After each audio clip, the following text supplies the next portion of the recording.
Doctor Babasaheb Ambedkar यांनी येवल्यातील मुक्तिभूमी येथे धर्मांतराची घोषणा केली होती। त्या धर्मांतर घोषणेचा 90वा वर्धापन दिन मोठ्या उत्साहात साजरा होतोय। भारतरत्न डॉक्टर बाबासाहेब आंबेडकर यांनी 13 ऑक्टोबर 1935 साली येवल्यातील मुक्तिभूमी येथे धर्मांतराची घोषणा केली।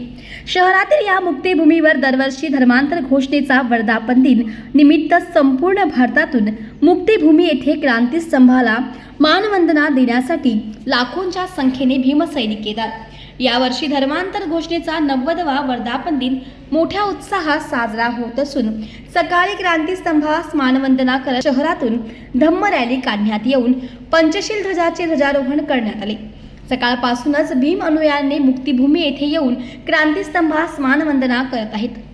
13 ऑक्टोबर 1935 साली परमपूज्य डॉक्टर बाबासाहेब आंबेडकरांनी येवला मुक्कामी कोर्ट मैदानावर घोषणा केली, मी हिंदू धर्मात जन्माला आलो हे माझ्या हातात नाही, पण मी हिंदू धर्मात मरणार नाही घोषणा करून तब्बल 21 वर्ष परमपूज्य डॉक्टर बाबासाहेब आंबेडकरांनी या सनातनी जयंतीची वाट पाहिली आणि 14 ऑक्टोबर 1956 साली नागपूर मुक्कामी बाबासाहेबांनी बौद्ध धम्माची दीक्षा घेतली आणि दीक्षा घेऊन या 7 कोटी जनसमुदायाला बौद्ध धम्माच्या ओटी टाकले।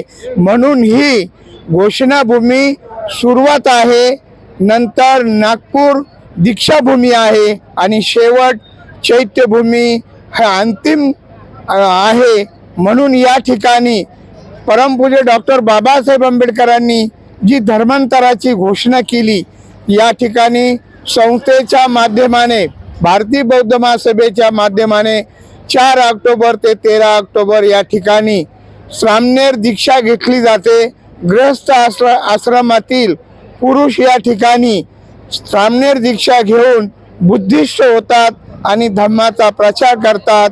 या ठिकाणी बाबासाहेबाच्या घोषणाभूमीवर बुद्ध विहार झालेला आहे, भगवान बुद्धाची मूर्ती आहे, बाबासाहेबाचा पूर्णकृती पुतळा आहे, टप्पा 2 मध्ये भिक्खू निवास झालेला आहे आणि या ठिकाणी देशातून, महाराष्ट्रातून आणि परदेशातून या ठिकाणी भिक्खू संघ येतो। प्रत्येक पौर्णिमेला बौद्ध उपासक उपासिका या बुद्ध विहारात येऊन पौर्णिमेचं औचित्य साधतात।